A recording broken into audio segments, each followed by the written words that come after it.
More now on the death of O.J. Simpson. He was, of course, one of the most divisive figures in modern America. Football star turned movie star turned murder suspect in what became known as the trial of the century. Well, we can talk now to Keitu Kaelin. Keitu was actually the house guest of O.J. Simpson at the time of the murder and testified at the trial. Is now a co-host of One Degree of Scandalous, a podcast which looks at major trials and scandals. Thank you very much for coming on the programme. Lewis, thanks so much for having me here. I just want to get your reaction, first of all, when you heard the news. What kind of mixture of thoughts went through your head? Well, immediately I thought of my father's passing and how it wasn't so much about OJ. It was so the foremost to express condolences to the children, more of Sydney, Justin, and Arnell and Jason. And losing someone is never easy. But I think I gave more of my feelings to the Goldman family for having just love and compassion to them. They lost their son, and Kim, the sister, and of course to the Brown family. I find it's Nicole. She was a beacon of light. She was bright, and I just don't think people should ever forget her. And you were friends when you were living there. That's how you came to be living there at that time. Is that right? Yeah, I was her friend first. I was her friend, and I lived in a guest house at her property. And then later, I moved onto OJ's property, and they went back and forth, dating, not dating. And so I was the person that lived on both sides. And what was it like for you, that extraordinary moment when you were thrust into the limelight? There you were playing that role, testifying at that court trial, which was being right around the world to millions and millions of people. Boy, beyond surreal, a fish out of water. But it was, I got to tell you, I had never been in a courtroom at that age in my life, not even a parking ticket. And the first time I'm in a courtroom, it's for a double homicide. And I just didn't want to believe that someone could do this to this beautiful woman. And then through time, my opinion became that he was a guilty man.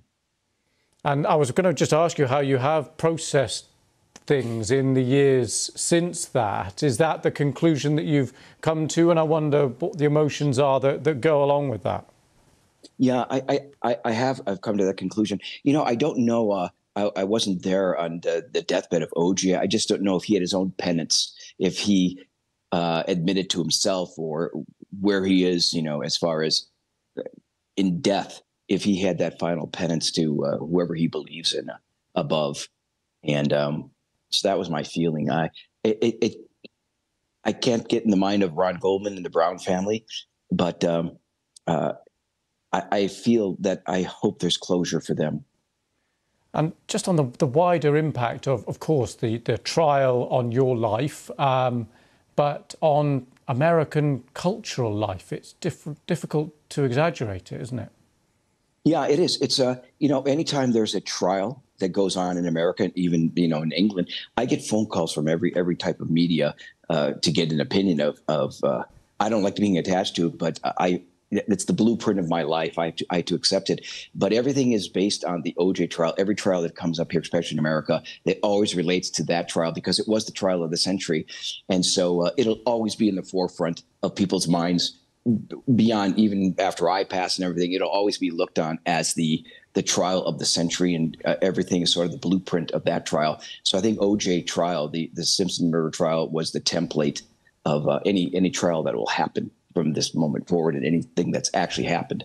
Yeah, we spoke just a short time ago to an attorney and was talking about pretty much what you were saying there, but those legal lessons too that were learned from other lawyers subsequently about how to conduct trials, how evidence should be presented, not presented, how judges should control their courtrooms, not control their courtrooms. So huge implications for that trial from a legal perspective. Of course, the huge cultural perspective, and as you've underlined, the deeply personal consequences too for you and the families impacted.